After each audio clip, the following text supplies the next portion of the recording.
Add to cart. Add to cart. Add to no. No. No. To cart. To cart.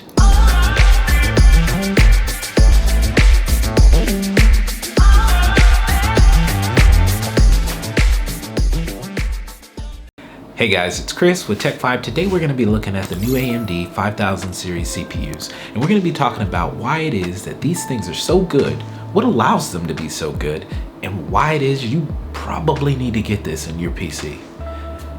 Let's look at it. Now this particular chip right here is a Zen 2 infrastructure chip. And as you can see, it is comprised of 32 megabytes of L3 cache, which is great. But if you take a closer look, you can see that it is divided by 2. And you can see that 16 megabytes of that L3 cache is located on top, along with 2 CPU cores on each side, making a total of 4.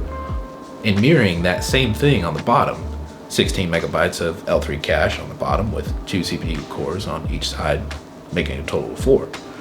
Which, you know, by all rights, it was a great chip. It did really good. But we're going to talk about why AMD was able to improve that and how. And it's fairly simple. Kinda. Now, as we already kind of discussed, there are 2 different parts of this chiplet here. You've got the top and the bottom. And whenever there's any sort of requests that are being made or processes that are happening, plainly put, if the top part of this chiplet needs to address the bottom for whatever reason, it has to go out into the Infinity fabric via the I/O die, which we can actually see here on the left, and then it is redirected via the I/O die back into the chiplet on the bottom part.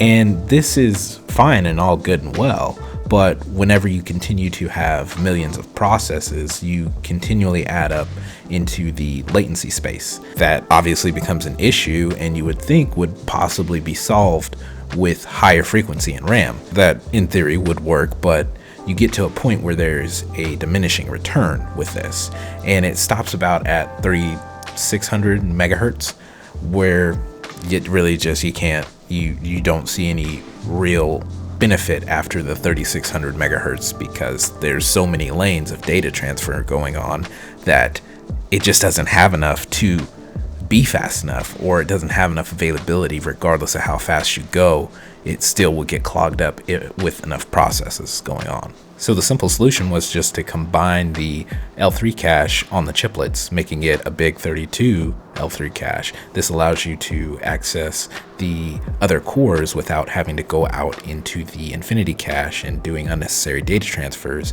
clogging up latency and other issues that were really just not necessary. And this is how AMD has actually found more performance in an uplift when it comes to gaming. At least we can expect so, because there's not going to be as much latency.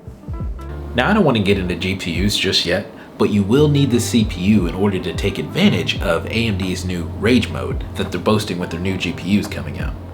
But we'll talk about that in another video. Now, AMD has been battling Intel with these CPUs for some time, and they've been seeking out to provide customers with a very balanced experience as to what they can do with their CPU and the power within with a high core count. And it has been their desire to allow their customers to get the best of both worlds. It really appears that they may have done it with this new design of Zen 3. Allowing the CPU cache to be unified in chiplets really has appeared to reduce the latency between here and really make a huge difference in the IPC lift and the performance that you can get out of these chips. Now, with this new chip, AMD has really positioned themselves to be the top dog in the industry right now. And I'm really excited to see what it is that they do and where they go from here. I'm fairly excited myself to get a hold of this chip, and I think that it's going to be a really good one for a lot of people for a long time. So let me know if you plan on getting this. That's going to do it for the video. As always, if you're confused about something, didn't understand, got lost, whatever it may be, if you have a question, please let me know. I do not mind helping. I really do not. I'm really trying to build something for you guys here, and I hope y'all want to be a part of it. A simple like, share, subscribe, comment, go miles and miles for the channel. It really helps a ton. It really does. If there's something you didn't like, thought I could have done better, whatever it may be, please feel free, leave a thumbs down. But I just ask you let me know what it was. I cannot do better. I can't improve if I don't know what I'm doing wrong. So please let me know. I hope you can like, I hope you can subscribe. If not, I hope to catch you in another one.